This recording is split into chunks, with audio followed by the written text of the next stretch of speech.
নতুন কোনো product use করি সেটা আমাদের ফেসে বা বডির সাথে অ্যাডজাস্ট নাও হতে পারে। অর্থাৎ যত ভালো ব্র্যান্ড হোক বা যত দামি প্রোডাক্ট আমরা স্কিনে ইউজ করি না কেন, অনেক সময় দেখা যায় যে সেই প্রোডাক্ট আমাদের স্কিনের সাথে স্যুট করছে না।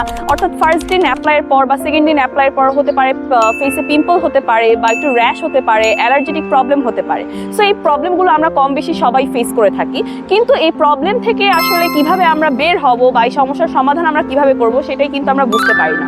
সো আজকে আমরা সেই বিষয়টা নিয়ে কিন্তু কথা বলবো। যখন কোনো নতুন প্রোডাক্ট আমরা ইউজ করি, সো আমাদের স্কিনে যখন প্রবলেম হয় আমরা দেখা যায় যে সেই পেজটাকে বা সেই ব্র্যান্ডটাকে গালাগালি করি যে প্রোডাক্টটা ভালো দেয়নি অথবা ভালো প্রোডাক্ট না, এত টাকা খরচ করে একটা প্রোডাক্ট কিনেছি কিন্তু প্রোডাক্টটা আমার স্কিনে স্যুট করছে না। সো এরকম আমরা অনেক কমেন্ট করে থাকি, বাট বাস্তবে আমরা কিন্তু সমাধানের জন্য কোনো কাজ করি না।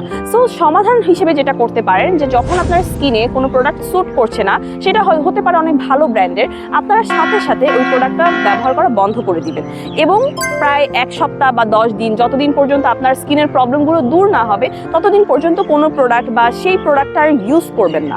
যখন আপনার স্কিন থেকে ধীরে ধীরে আপনার প্রবলেমগুলো দূর হয়ে যাবে, হতে পারে সেই পিম্পল প্রবলেম হতে পারে অথবা র্যাশ হতে পারে, অ্যালার্জেটিক প্রবলেম হতে পারে। সো এই প্রবলেমগুলো যখন দূর হয়ে যাবে তখন কিন্তু আপনি আবারও নতুন করে প্রোডাক্টটা ব্যবহার করা শুরু করতে পারেন। এক্ষেত্রে যেটা করবেন, প্রথমে সপ্তাহে 1 দিন একটা প্রোডাক্ট ইউজ করলেন, পরের সপ্তাহে 2 দিন আপনি প্রোডাক্টটা ইউজ করবেন, পরের সপ্তাহে 3 দিন ইউজ করবেন। এভাবে ধীরে ধীরে আপনি প্রোডাক্টের সাথে আপনার স্কিনটাকে অ্যাডজাস্ট করবেন, অর্থাৎ আপনার স্কিন ধীরে ধীরে প্রোডাক্টের সাথে আপনার স্কিনটা ধীরে ধীরে স্যুট করবে।